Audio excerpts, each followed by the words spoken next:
ये आकाशवाणी देहरादून है। अब आप डिम्पल सानंद से प्रादेशिक समाचार सुनिए। पहले मुख्य समाचार। प्रधानमंत्री नरेंद्र मोदी ने आज आकाशवाणी से मन की बात कार्यक्रम में श्रद्धालुओं से चारधाम यात्रा में स्वच्छता बनाए रखने का आह्वान किया है। प्रधानमंत्री नरेंद्र मोदी ने देश में यूनिकॉर्न कंपनियों की संख्या 100 होने पर प्रसन्नता व्यक्त की। कहा, यूनिकॉर्न स्टार्टअप की कुल संपदा 25 लाख करोड़ रुपए से अधिक। चंपावत विधानसभा उपचुनाव के लिए आज शाम चुनाव प्रचार थम गया है। दूरस्थ मतदान केंद्रों के लिए पोलिंग पार्टियां रवाना। और पशुपालन मंत्री सौरभ बहुगुणा ने केदारनाथ यात्रा मार्ग में संचालित हो रहे घोड़े खच्चरों के स्वास्थ्य का विशेष ध्यान रखने के निर्देश दिए हैं। स्वाधीनता के 75वें वर्ष के उपलक्ष्य में आजादी का अमृत महोत्सव के अंतर्गत आकाशवाणी समाचार देहरादून ने स्वाधीनता संग्राम और उसके गौरवशाली इतिहास पर विशेष प्रश्नोत्तरी कार्यक्रम शुरू किया है। इसे प्रत्येक बुधवार और बृहस्पतिवार को शाम 6:30 बजे क्षेत्रीय समाचार बुलेटिन में शामिल किया जा रहा है। श्रोता अपने उत्तर अमृत महोत्सव क्विज ddn@gmail.com पर ईमेल अथवा मोबाइल नंबर 9837192022 पर व्हाट्सएप या मैसेज के माध्यम से भेज सकते हैं। सबसे पहले सही जवाब देने वाले श्रोता को आकाशवाणी देहरादून की ओर से ई प्रमाण पत्र दिया जाएगा। और अब समाचार विस्तार से। प्रधानमंत्री नरेंद्र मोदी ने कहा कि उत्तराखंड में चारधाम यात्रा जारी है। आकाशवाणी से मन की बात की 89वीं कड़ी में आज श्री मोदी ने कहा कि चारधाम यात्रा में कुछ यात्रियों द्वारा फैलाई जा रही गंदगी से लोग बहुत दुखी हैं, जिसको लेकर लोगों ने सोशल मीडिया पर भी यह दुख प्रकट किया है। मेरे प्यारे देशवासियों, इस समय हमारे देश में उत्तराखंड के चार धाम की पवित्र यात्रा चल रही है। चार धाम और खासकर केदारनाथ में हर दिन हजारों की संख्या में श्रद्धालु वहां पहुंच रहे हैं। लोग अपनी चारधाम यात्रा के सुखद अनुभव शेयर कर रहे हैं। लेकिन मैंने ये भी देखा कि श्रद्धालु केदारनाथ में कुछ यात्रियों द्वारा फैलाई जा रही गंदगी की वजह से बहुत दुखी भी है। सोशल मीडिया पर भी कई लोगों ने अपनी बात रखी है। हम पवित्र यात्रा में जाएं और वहां गंदगी का ढेर हो, ये ठीक नहीं। प्रधानमंत्री ने कहा कि दूसरी तरफ अनेक श्रद्धालु ऐसे भी हैं जो बाबा केदारधाम में दर्शन पूजन के साथ साथ स्वच्छता की साधना भी कर रहे हैं। श्री मोदी ने रुद्रप्रयाग के मनोज बेंजवाल का उदाहरण देते हुए कहा कि मनोज पिछले 25 सालों से पर्यावरण के संरक्षण में लगे हैं। स्वच्छता अभियान चलाने के अलावा वे पवित्र स्थलों को प्लास्टिक मुक्त करने में भी जुटे रहते हैं। उन्होंने कहा कि गुप्तकाशी के सुरेंद्र बगवाड़ी ने स्वच्छता को जीवन मंत्र बना लिया है। वे गुप्तकाशी में नियमित रूप से स्वच्छता कार्यक्रम चलाते हैं। उन्होंने इस अभियान का नाम मन की बात रखा है। प्रधानमंत्री ने कहा कि देवर गांव की चंपा देवी पिछले 3 सालों से अपने गांव की महिलाओं को कचरे का प्रबंधन सिखा रही हैं। उन्होंने सैकड़ों पेड़ लगाए हैं और अपने परिश्रम से हरा भरा वन तैयार कर लिया है। उधर रुद्रप्रयाग निवासी मनोज बेंजवाल का कहना है कि वे 2004 से केदारनाथ में सफाई अभियान चला रहे हैं। आज मन की बात कार्यक्रम में माननीय नरेंद्र मोदी जी ने मेरा नाम स्वच्छता के लिए लिया है और स्वच्छता के संकल्प के साथ वर्ष 2003-04 से केदारनाथ धाम से स्वच्छता का अभियान शुरू किया। तब से सतत रूप से स्वच्छता के लिए ऐसे प्रयास जारी हैं। वर्ष 2019 से प्रवाह कार्यक्रम के तहत सेवा इंटरनेशनल के माध्यम से 4 गांवों में समुदाय की सहभागिता के साथ स्वच्छता के लिए प्रयास कर रहा हूं। उधर गुप्तकाशी निवासी सुरेंद्र बगवाड़ी ने प्रधानमंत्री का आभार व्यक्त करते हुए कहा कि वे आगे भी स्वच्छता कार्यक्रम को जारी रखते हुए गुप्तकाशी को गंदगी मुक्त बनाएंगे। प्रधानमंत्री जी की मन की बात कार्यक्रम में प्रधानमंत्री जी ने हमारा नाम संबोधन किया। हम आभारी हैं प्रधानमंत्री जी के कि आपने हमारी स्वच्छता अभियान को संज्ञान में लिया और आशा करते हैं कि स्वच्छता अभियान को पूरा करने के लिए आप हमारी मदद करेंगे, जिससे कि हम गुप्तकाशी को स्वच्छ और सुंदर काशी बना सके। सन 2015 में 15 अगस्त के दिन हमने संकल्प लिया था कि मोदी जी के मिशन को हम आगे बढ़ाएंगे और अपने नगर गुप्तकाशी को स्वच्छ बनाएंगे। इस बीच प्रदेश भर में भी मन की बात कार्यक्रम को सुना गया। प्रधानमंत्री नरेंद्र मोदी ने कहा है कि वैश्विक कोविड महामारी के बावजूद देश में स्टार्टअप की वृद्धि होना गर्व की बात है। आकाशवाणी से मन की बात कार्यक्रम में श्री मोदी ने कहा कि देश में यूनिकॉर्न की संख्या अब तक 100 से अधिक हो गई है।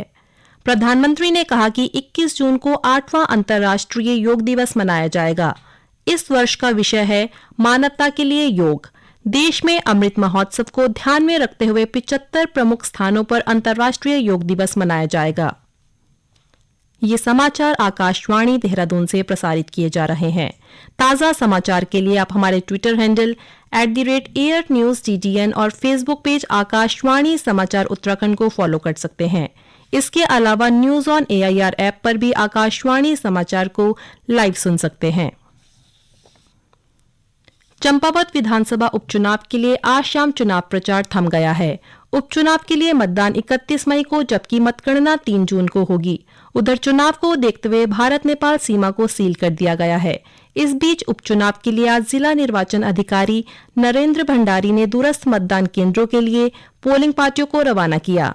चंपावत विधानसभा के 151 मतदान केंद्र में से 18 मतदान केंद्रों के लिए मतदान पार्टियों को 4 से 16 किलोमीटर की दूरी पैदल तय करनी होगी। चंपावत विधानसभा के सबसे दूरस्थ मतदान केंद्र पर पहुंचने के लिए पोलिंग पार्टियों को सड़क मार्ग के बाद 16 किलोमीटर पैदल दूरी तय करनी होगी। वहीं मूंगा दुर्गा पीपल के लिए 15 किलोमीटर और खिरद्वारी के लिए 14 किलोमीटर की पैदल दूरी तय करनी होगी।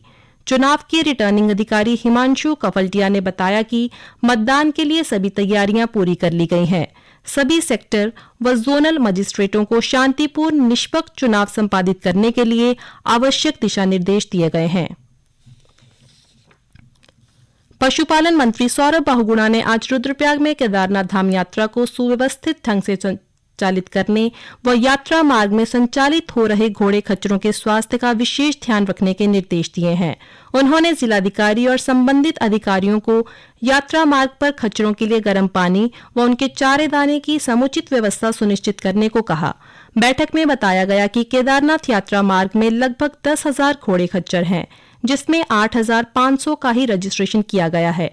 उन्होंने जिलाधिकारी मयूर दीक्षित को यात्रा मार्ग में पशु चिकित्सक, पुलिस, जिला पंचायत और जिला प्रशासन के 20 सदस्यों की एक फोर्स तैनात करने को कहा है।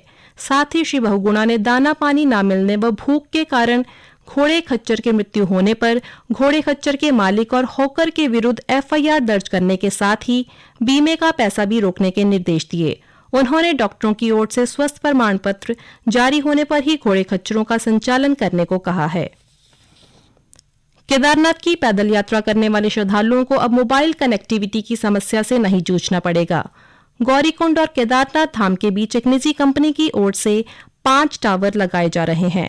कंपनी के मुताबिक छोटी लिंचोली और रुद्र पॉइंट पर 3 टावर लगाए जा चुके हैं। अन्य 2 टावर भी बहुत जल्द सेवा देने लगेंगे। बद्रीनाथ केदारनाथ मंदिर समिति के चेयरमैन अजेंद्र अजय और CEO BD सिंह ने आज इस सेवा की शुरुआत की औपचारिक घोषणा की। प्रदेश में चारधाम और हेमकुंड साहिब यात्रा सुचारू रूप से चल रही है। देश विदेश से श्रद्धालुओं का दर्शन के लिए चारधाम और हेमकुंड पहुंचने का सिलसिला जारी है। प्रदेश में अब तक 12,07,000 से अधिक तीर्थयात्री चारधाम और हेमकुंड साहिब के दर्शन कर चुके हैं, जिसमें बद्रीनाथ में 4,08,000, केदारनाथ में 3,81,000, गंगोत्री में 2,29,000, यमुनोत्री में 1,70,000, गौमुख में 3,000 और हेमकुंड में 14,000 से अधिक श्रद्धालुओं ने दर्शन किए। वहीं मुख्य सचिव ने चारधाम में बर्फबारी और बारिश की संभावना को देखते हुए यात्रियों के लिए शेड लगाने के निर्देश दिए हैं। इस बीच चारधाम यात्रा में अब तक 99 तीर्थयात्रियों की खराब स्वास्थ्य के चलते मृत्यु हो गई है। उधर पर्यटन मंत्री सतपाल महाराज ने श्रद्धालुओं की आकस्मिक मृत्यु को देखते हुए ऋषिकेश में स्क्रीनिंग के बाद ही तीर्थयात्रियों को यात्रा पर भेजने के निर्देश दिए हैं। नैनीताल के अपर मॉल रोड में शाम के 6 से रात्रि 9 बजे तक वाहनों का आवागमन पूरी तरह से बंद कर दिया गया है। ये जानकारी देते हुए जिलाधिकारी धीराज सिंह गब्रियाल ने बताया कि पर्यटकों की बढ़ती संख्या को देखते हुए वाहनों के प्रतिबंध समय को बढ़ाया गया है, जिससे जाम और दुर्घटनाओं के होने की संभावना कम हो जाएगी। प्रदेश में आज कहीं कहीं शाम को बारिश और 30 से 40 किलोमीटर प्रति घंटे हवाएं चलने के आसार हैं।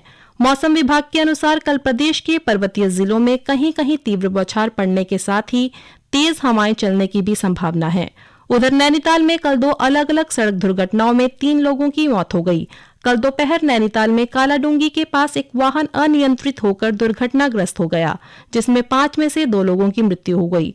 वहीं बीती रात नैनीताल भोपाली मोटर मार्ग पर हुए सड़क हादसे में एक व्यक्ति की मौत हो गई।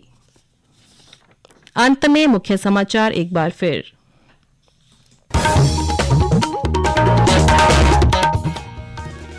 प्रधानमंत्री नरेंद्र मोदी ने आज आकाशवाणी से मन की बात कार्यक्रम में श्रद्धालुओं से चारधाम यात्रा में स्वच्छता बनाए रखने का आह्वान किया है। प्रधानमंत्री नरेंद्र मोदी ने देश में यूनिकॉर्न कंपनियों की संख्या 100 होने पर प्रसन्नता व्यक्त की। कहा, यूनिकॉर्न स्टार्टअप की कुल संपदा 25 लाख करोड़ रुपए से अधिक। चंपावत विधानसभा उपचुनाव के लिए आज शाम चुनाव प्रचार थम गया है। दूरस्थ मतदान केंद्रों के लिए पोलिंग पार्टियां रवाना। और पशुपालन मंत्री सौरभ बहुगुणा ने केदारनाथ यात्रा मार्ग में संचालित हो रहे घोड़े खच्चरों के स्वास्थ्य का विशेष ध्यान रखने के निर्देश दिए हैं। इसी के साथ प्रादेशिक समाचार समाप्त हुए। नमस्कार।